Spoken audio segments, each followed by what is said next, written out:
Buletin Didik 20 Oktober bersama saya Syafri Izan Wahab. Assalamualaikum dan salam hormat. Kementerian Pendidikan KPM bersiap sedia untuk menghadapi sebarang kemungkinan jika berlaku kenaikan kes COVID-19 sepanjang sesi persekolahan dilaksanakan. Timbalan Menteri Pendidikan Datuk Muhammad Al-Amin berkata, akses pembelajaran berterusan akan diberikan kepada pelajar yang menghadapi peperiksaan agar persiapan lengkap dan secukupnya diberikan sebelum menduduki peperiksaan. Kita telah merangka beberapa persiapan sebenarnya dan kita sudah cukup bersedia bagi menghadapi apa-apa kemungkinan jika berlakunya kenaikan kes COVID di waktu persekolahan. Kita amat concern dengan izin untuk memastikan anak-anak kita, para pelajar yang khususnya akan menghadapi peperiksaan ini. Dan kita akan pastikan mereka akan mendapat akses pembelajaran secara berterusan dan akan diberikan oleh guru dan akan diberikan secara berterusan arahan-arahan apakah yang patut mereka lakukan demi memastikan proses pembelajaran apatah lagi yang bakal menduduki peperiksaan ini dapat mengikuti setiap subjek ataupun kelas mereka dengan secukupnya sebelum mereka menduduki peperiksaan. Terima kasih. Beliau berkata demikian menjawab soalan tambahan Dato' A.K. Savadas yang ingin tahu bentuk modul pembelajaran disediakan sebagai alternatif sekiranya berlaku peningkatan kes COVID-19 pada masa depan. Tambahnya, KPM juga menetapkan bahawa hanya guru yang lengkap vaksinasi dibenarkan mengajar dan berinteraksi dengan murid. Guru juga ujarnya perlu taat dan patuhi arahan untuk menerima vaksin. Justru, kerjasama semua pihak diperlukan agar sesi persekolahan berjalan dengan selamat dan teratur.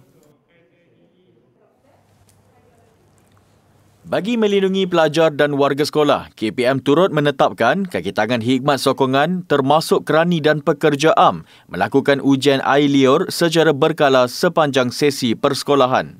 Setiap pekerja-pekerja khidmat sokongan ataupun kerani-kerani yang bekerja di sekolah itu harus juga memastikan mereka juga mengambil vaksin. Dan kita minta mereka akan mengambil vaksin secara berkala juga supaya keselamatan anak-anak murid di sekolah itu diutamakan nanti. Terima kasih. Beliau menjawab soalan tambahan Senator Khairil Nizam Kirudin pada sesi soal jawab lisan di Dewan Negara. KPM sebelum ini membenarkan pembukaan sekolah bagi murid tahap 1 di negeri dan daerah mencapai fasa 4 Pelan Pemulihan Negara PPN dengan Langkawi, Labuan serta Negeri Sembilan sudah memulakan sesi persekolahan mereka sejak Ahad dan Isnin lalu. Serentak itu, KPM akan membekalkan kit ujian kendiri COVID-19 kepada sekolah berasrama dan sekolah harian di bawah kementerian itu bagi pengoperasian sekolah secara berperingkat mengikut fasa. Pembukaan semula sekolah untuk sesi pembelajaran secara bersemuka sedikit sebanyak pasti menimbulkan kegusaran di kalangan ibu bapa. Pelbagai persediaan perlu dilakukan terutama daripada segi psikologi untuk memastikan anak-anak sentiasa dalam keadaan selamat dalam norma baharu berikutan pandemik COVID-19. Pembukaan sekolah ternyata menjadi berita gembira kepada anak-anak untuk kembali menjalani rutin pembelajaran seperti sebelum ini. Namun agak memeningkan bagi ibu bapa dengan SOP yang ketat, banyak persediaan yang perlu dibuat. Menyediakan pelitup muka, hand sanitizer dan menasihatkan anak-anak untuk patuh SOP sepanjang berada di sekolah adalah sesuatu yang agak merumitkan. Saya berharap, saya merayu agar ibu bapa, guru-guru dan anak-anak kekalkan sanitize tangan, kekalkan penjarakan sosial, kekalkan menjaga SOP dan kerap memakai atau bertukar mask supaya kita masih lagi menjaga, kita jaga kita dan kita masih lagi belum menang. Menurut pakar psikologi kanak-kanak Universiti Segi, Profesor Dr. Mariani Matnur, ibu bapa antara golongan penting yang perlu menunjukkan keyakinan dan kesediaan mental. Tambah Profesor Dr. Mariani lagi, tanggungjawab menjadikan sekolah sebagai gelembung selamat juga terletak dalam tangan ibu bapa dan bukan hanya guru dan pihak pentadbir sekolah. Ibu bapa perlu yakin dengan apa Kementerian Pendidikan Malaysia telah lakukan dengan tersedianya SOP yang sesuai untuk digunapakai oleh guru-guru di sekolah, tidak lain dan tidak bukan adalah untuk kesihatan anak-anak itu. Kehadiran ke sekolah ini juga seharusnya seiring dengan SOP yang lebih ketat seperti saranan penggiliran kehadiran ke sekolah itu adalah satu cadangan yang baik supaya kita dapat melaksanakan penjarakan sosial yang lebih efektif di kalangan anak-anak murid dan anak-anak juga dapat belajar dengan lebih efisien lagi lah. Pengoperasian sekolah telah bermula secara berperingkat sejak awal minggu ini. KPM masih melaksanakan sesi pengajaran dan pembelajaran di rumah PDPR berikutan mengambil kira sistem penggiliran pelajar yang dilaksanakan ketika ini. Seorang guru di Pahang menerima sumbangan komputer riba selepas kediamannya di Pekan Karak terbabit dengan kebakaran baru-baru ini. Sumbangan oleh Menteri Kanan Pendidikan Datuk Dr. Razijidin itu disampaikan oleh Pejabat Pendidikan Daerah PPD Betong. Cikgu Ho Pei Ling ialah guru di Sekolah Jenis Kebangsaan Cina Karak. Prihatin dengan kejadian yang menimpa Cikgu Ho membuatkan KPM tampil membantu untuk memudahkan guru terbabit membuat persediaan sesi pembelajaran.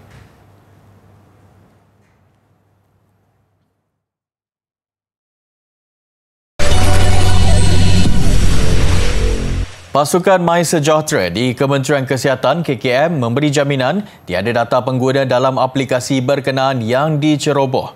Ia susulan aduan beberapa pengguna mengenai kata laluan guna sekali OTP yang dihantar ke email masing-masing. Dalam satu kenyataan, pasukan MySejahtera menyatakan pihaknya menerima aduan daripada Helpdesk MySJ dan media sosial mengenai mesej OTP yang diterima untuk mengesahkan nombor telefon pengguna bagi pendaftaran masuk menggunakan kod QR yang digunakan di premis perniagaan. Pasukan MySejahtera telah menjalankan siasatan dan mendapati fungsi pendaftaran kod QR untuk kegunaan di premis perniagaan disalahgunakan oleh skrip hasad yang menghantar OTP kepada nombor telefon secara rawak. API, Application Programming Interface ini sudah disekat dan tindakan membaikinya untuk meningkatkan keselamatan sudah dimulakan. Isu keselamatan aplikasi MySejahtera mula dibangkitkan semalam selepas segelintir pengguna menerima mesej OTP melalui email masing-masing. Malah, ada pengguna menyedari menerima mesej berkenaan seawal Ahad lalu.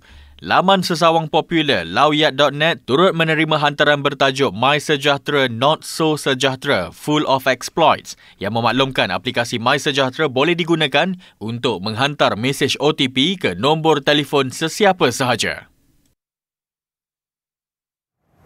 Sejumlah 1.039 juta atau 33% daripada populasi remaja telah melengkapkan 2 dos suntikan vaksin. Berdasarkan portal COVID Now, 79.1% atau lebih 2.491 juta daripada populasi remaja telah mendapatkan sekurang-kurangnya 1 dos.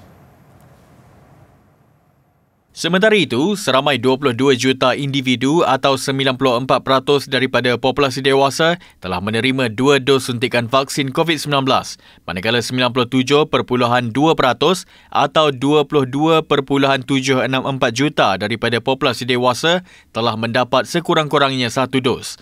Lembah Kelang mencatatkan jumlah tertinggi pemberian dos kepada golongan dewasa iaitu 114.5%. Paling rendah adalah Sabah 71%, diikuti Kelantan 76.8%. Terdapat pertambahan 134,684 dos diberikan semalam, membabitkan kedua-dua golongan populasi terbabit.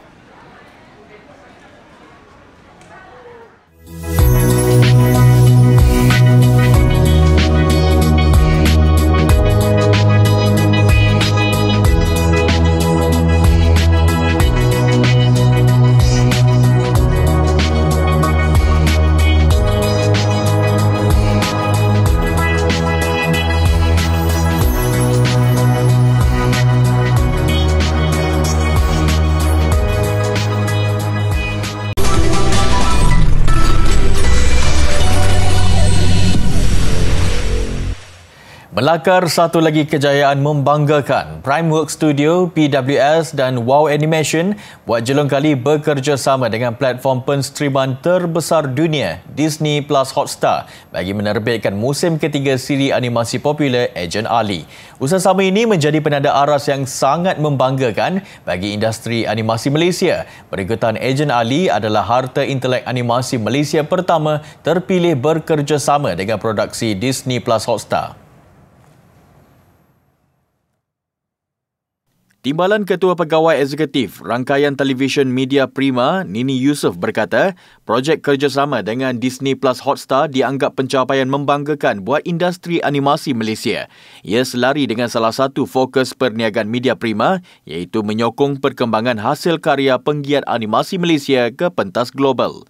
Dalam Ejen Ali musim ketiga, Ejen Ali dan rakan-rakannya, ejen muda dari Akademi Mata dihimpunkan dalam pertandingan rahsia di Arena Mata. Pertandingan itu disertai beberapa rekrut Akademi Mata yang dilatih agensi perisai antarabangsa.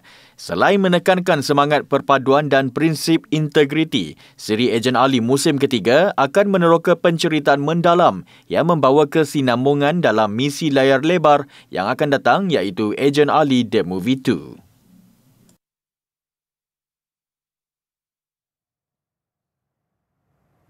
Mudah dijaga dan proses pembiakan hanya melalui keratan batang mendorong semakin ramai menanam sayuran bayam Brazil.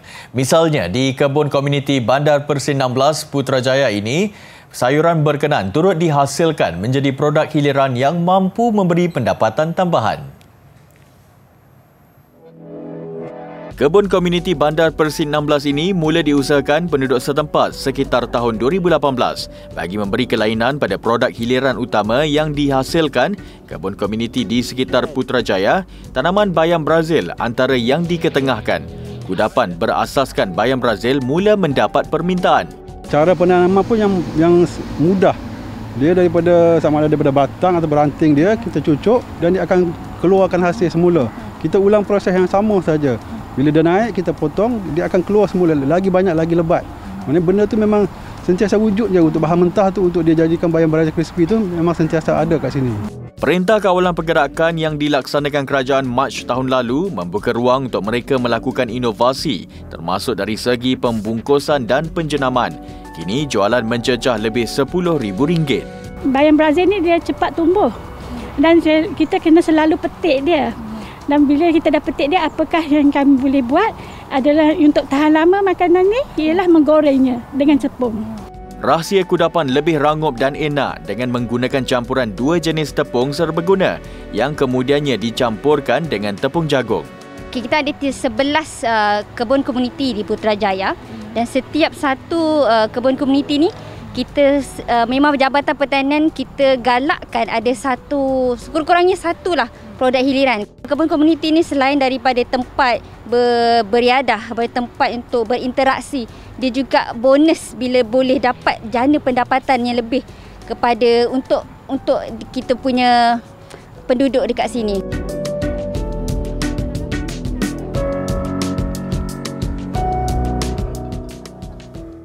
Bangunan pencakar langit sememangnya menjadi tarikan buat pelancong untuk merasai pengalaman berada di puncak. Namun bagaimana jika bangunan itu diperbuat daripada kaca lutsina? Bagi mereka yang ingin merasai pengalaman itu, ia boleh direalisasikan menerusi lokasi tumpuan terbaru di Menara One Vanderbilt, Manhattan, New York. Dengan ketinggian 427 meter, bangunan ini adalah yang keempat tertinggi di New York. Lift kaca yang terletak di bahagian luar bangunan dikenali sebagai Ascent akan membawa pengunjung naik ke paras setinggi 369 meter untuk menyaksikan pemandangan indah di seluruh bandaraya Big Apple ini. Bagi pengunjung yang inginkan pengalaman lebih mencabar, mereka boleh memilih untuk berada di Levitation iaitu kotak kaca lutsinar yang tergantung pada paras 342 meter di atas Madison Avenue. This observation deck is by far my most favorite. It's very modern, give the 360-degree view and especially the views of Empire State. It's just stunning. The way it is created, giving an infinity room coverage is just mind-blowing. I think I haven't seen anything like this in New York City.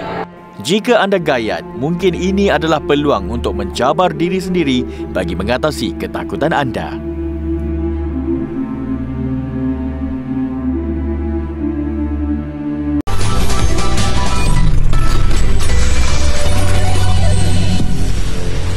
Sukan dimulakan dengan badminton terbuka Denmark. 2 daripada 5 wakil negara melepasi halangan pusingan pertama menyaksikan beregu lelaki Goh Zifei, Nur Izzuddin Rumsani serta beregu campuran Tan Kian Meng, Lai Peijing mara ke pusingan kedua. Kejayaan Tan Kian Meng dan Lai Pei-jing menjadi tumpuan kem negara selepas cemerlang menewaskan pilihan ke-8 Hafiz Faizal Gloria Emmanuel Widjaja dari Indonesia. Lebih membanggakan, mereka mencatat kemenangan straight set 21-17 dan 21-14 dalam tempoh 41 minit. Momentum itu berjaya diteruskan beregu lelaki Goh Zifei Nur Izzuddin Rumsani menang ke atas pasangan India Atri Manu di Sumit Reddy. Laluan gandingan muda negara ini lebih mudah, hanya memerlukan 30 minit bagi merakam kemenangan straight set 21-18 dan 21-11. Dalam satu lagi aksi, walaupun tewas, semangat melawan ditampilkan Perlitan M. Tina dalam acara beregu wanita menentang pemenang pingat emas Olimpik Tokyo Gracia Poli Apriani Rahayu dari Indonesia. Pasangan negara memberi cabaran sengit apabila perlawanan diheret ke set penentuan. Mendahului set pertama 21-17, Perli dan Tina nyata sukar mengikut tempo permainan lawan apabila tewas pada baki dua set berikutnya 13-21 dan 14-21 dalam tempoh permainan selama 73 minit. Dalam dua lagi aksi membabitkan kem beregu wanita, pasangan negara kecundang kepada lawan masing-masing. Vivian Hu, Lim Chiu Sian dan Lee Meng Yen, Yap Cheng Wen tewas dalam tempoh kurang 40 minit. Beralih tumpuan kesaingan bola sepak Liga Juara-Juara Eropah. Aksi tumpuan terarah kepada pertembungan Atletico Madrid selepas kalah 2-3 kepada Liverpool di laman sendiri. Juara 6 kali Liverpool bermula garang apabila mendahului 2-0 menerusi Mohamed Salah pada minit ke-8 dan Naby Keita 5 minit berselang. Atletico berjaya menyamakan kedudukan dengan Antoine Griezmann meledak 2 gol pada minit ke-20 dan minit ke-34. Yang menyaksikan kedudukan 2-2 kekal sehingga tamat separuh masa pertama. Bersambung babak kedua, malang menimpa Griezmann apabila diarah keluar padang selepas dilayangkan kad merah pada minit ke-52. Kesempatan itu dimanfaatkan Liverpool yang meraih gol kemenangan menerusi sepakan penalti disudahkan Salah pada minit ke-78. Kemenangan ketiga berturut-turut diraih Liverpool dalam kempen Eropah ini pastinya menaikkan semangat The Reds, iaitu menjelang aksi tumpuan Liga Perdana Inggeris hujung minggu berdepan Manchester United pada Ahad ini. Ini pula saingan Liga Juara-Juara Asia. Pemenang 2019 Kelab Arab Saudi Al Hilal mengesahkan kemarahan ke peringkat akhir buat kali ketiga dalam tempoh 5 tahun. Ia selepas menjinakkan kelab setempat Al Nas menerusi kemenangan 2-1 pada aksi separuh akhir. Al Hilal bermula garang dengan gol pertama jaringan Mosa Mariga dicatatkan pada minit ke-17 selepas menyempurnakan umpanan Bafetimbi Gomez.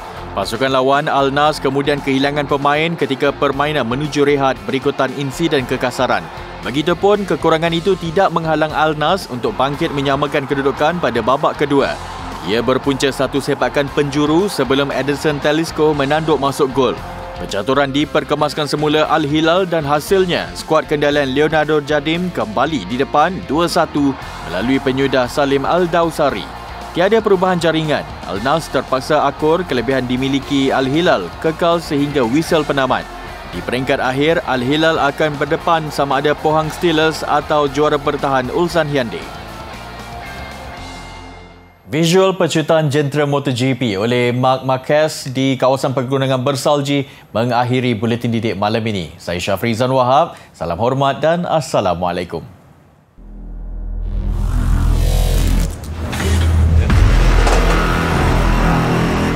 Tienes grandes cojones. Grandes cojones.